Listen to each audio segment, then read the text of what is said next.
मेहरू साहिबा पंहिंजे कमरे में आराम फरमाए रही है, यानी हुन जी नज़र में असां जी का अहमियत ही काने। अंदर जी पलीता पे ईअं ई ज़ाहिर थींदी आहे बानो। अदा अहिड़ी ॻाल्हि नाहे, अदी जी तबियत ख़राब आहे। नादर इन ममड़ीअ खे तूं नथो सुञाणी, मां थो सुञाणा। इहा लवमड़ीअ खां बि वधीक चालाक अथई। अदा तव्हां अचो त सही, पंहिंजो मूड छो था ख़राब कयो? हुन जो अंदर ही सड़ी वियो हूंदो तव्हां जी आज़ादीअ जो ॿुधी। असां जूं ख़ुशियूं हुन खां काथे थियूं बर्दाश्त थियनि। भाॼाई तूं अदा खे अदी जे ख़िलाफ़ भड़काई पई। मां छो भड़काईंदसि सालार खे? सालार पाण ई लोमड़ीअ जा लछण वेठो ॾिसे थो। किथे आई आहे नवाब जी धी जेका मूंखे भलीकार बि नथी चए? किथे आहे? अदा ॿुधो त सही।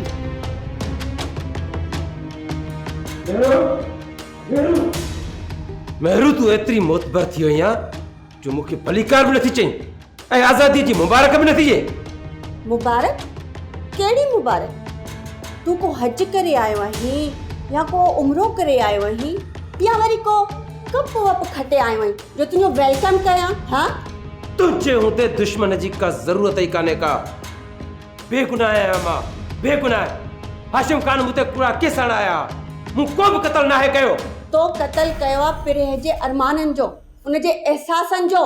तू कातिल आहीं उन जी इज्जत ऐं आबरू जो। तू कातिल आहीं, तू कातिल आहीं। ई मूंखे ख़बर नाहे, पर तू ॾोही आहीं, तू ॾोही आहीं। सुल्तान जे इश्क तुझी अखियुनि ते पटी ॿधी छॾी आहे। अदा ज़ुबान संभाले ॻाल्हाए। अदा वॾो आहे त इन जो मतिलबु इहो न आहे जेको दिलि में ईंदे सोचंदे। तव्हांजो रतु गंदो आहे, इन जो मतिलबु इहो न आहे त असांजो रतु बि गंदो हुजे। बदतमीज़! मूंखे वॾे भाउ सां ॻाल्हाइण जी तमीज़ न आहे। जेकॾहिं वॾो भाउ वॾी भेण खे गारियूं ॾेई सघे थो त पोइ तव्हां जहिड़े भाउ खे गारियूं ॾियणु बदतमीज़ी नाहे हूंदी। अचबानू दुश्मननि जे मुंहुं लॻण जी ज़रूरत कान्हे का। तुंहिंजी आज़ादीअ ते 30 लख ख़र्च थिया, उहे तुंहिंजी न ज़ाल न हिन दुश्मन भेण ख़र्च कयो। पिरे के बेआबरू उनखे अगवा कराइण जो केस तुंहिंजी न ज़ाल न बल्कि हिन दुश्मन भेण ख़त्म करायो। हाशिम जी FIR तुंहिंजी ज़ाल न हिन दुश्मन भेण ख़त्म कराई।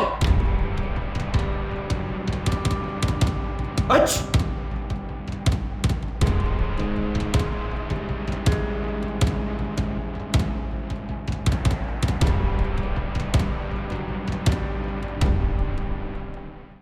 सोप सीरियल सिंध जाई तमाम एपिसोड्स ॾिसो हाणे HD क्वालिटीअ में। विजिट करियो असांजो YouTube channel Sindh TV HD drama.